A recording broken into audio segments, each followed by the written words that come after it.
আপোনালোকে যদি ঘৰত বন কৰা মানুহ ৰাখিছে তেন্তে সাৱধান হওক। বন কৰা মানুহে মাৰুতি ডিজাৰ বাহনসহ নগদ ধন লৈ উঠাওক।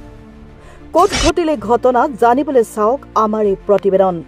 তিনিচুকীয়া জিলাৰ লাংকাচি আৰক্ষী চকীৰ অন্তৰ্গত লাইনাগাঁৱৰ নিবাসী প্ৰশান্ত সোণোৱাল ওৰফে ভাইকন নামৰ ব্যক্তিজনৰ ঘৰত নিজৰ ক্ষুদ্ৰ চাহ বাগিচাখনৰ বাবে চোৱা চিতা কৰিবলৈ হাপে খাটি ভজুৰ এহাল দম্পতি আছিলহি।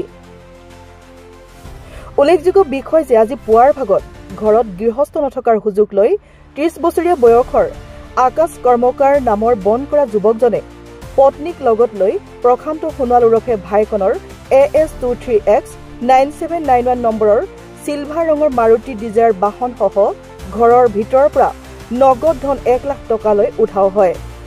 ইতিমধ্যে প্ৰশান্ত সোণোৱালে ঘটনাৰ সন্দৰ্ভত লাংকাচি আৰক্ষী চকীত এজাহাৰ দাখিল কৰিছে। উক্ত চুৰিকাণ্ড ঘটনাটোৱে সমগ্ৰ অঞ্চলটোত চাঞ্চল্যৰ সৃষ্টি কৰা পৰিলক্ষিত হৈছে।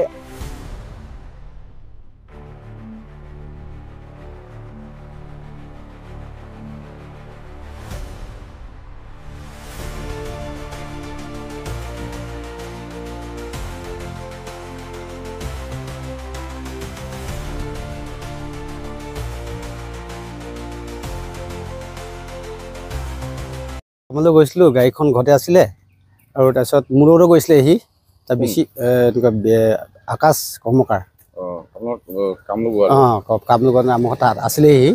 তাৰপিছত মোৰ লগত কামত গ'ল সি, কামত মোৰ লগতে ঘূৰি ফুৰে এনেই। তাৰপিছত মোক দুচৰা মানুহ আনোতে সি বাৰীৰ পৰা ঘৰত খুজি আহি থৈ দিলে। আহি কিনে মই ঘৰত পাইছোঁগৈ, বাৰীত তাক থৈ কিনে ঘৰত পাইছোঁ গাড়ীখন নাই। গাড়ীখন কি হ'ল চাইছোঁ, তাৰপিছত নাই, সি খুজি আহি চুইফ্ট ডিজাৰ আৰু কি কিনিলে? পইচা 1 লাখ টকা লৈছে। চাবিটো লুকাই থৈ দিয়া আছিল। চাবিটো লুকাই থৈ আছিলে, তাৰ আকৌ মাজৰ পৰা সি চাবিটো ওলাই কিনে সি গাড়ীৰ দুটা চাবিও লৈ কিনে পইচা চব লৈ গৈছে। অকলে গ'ল আৰু কোনোবা আছিল? আৰু লগত আছে। কোন আছে? তাৰ এই হেৰিজন আছে, মানে দুইটাই আহিছিলে আমাৰ কাম কৰিবৰ কাৰণে। দুটাই হাজবেণ্ড না কি হয় তাৰমানে, নাই কোৱা কালে। তাৰপিছত ক'লে কি 18 বছৰমান এনেকুৱা হ'ব ছোৱালীজনী। আৰু ল'ৰাটো বয়স? ল'ৰাটো বয়স 30 মান হ'ব নেকি। 30 মান হ'ব। কি বুলি কয়, কি নাম ল'ৰাটো ক'লে? আকাশ। আকাশ কৰ্মকাৰ। ছোৱালীজনীৰ নাম? ছোৱালীজনী আমি মিনি বুলি মাতিছো।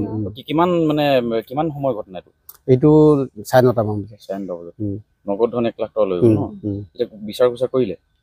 বিচাৰ কৰিছোঁ, এতিয়া থানাত খবৰ দিছোঁ কি এতিয়া ইনফৰমেশ্যন দিছে, কি কৈছে। ক'ৰ বুলি কৈছে ল'ৰাৰ ঘৰ? এইটো সোণাৰী।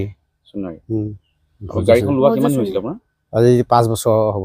5 বছৰ কমপ্লিট হ'ল। এতিয়া থানাত আপুনি এজাহাৰ দিছে? ঠিক আছে।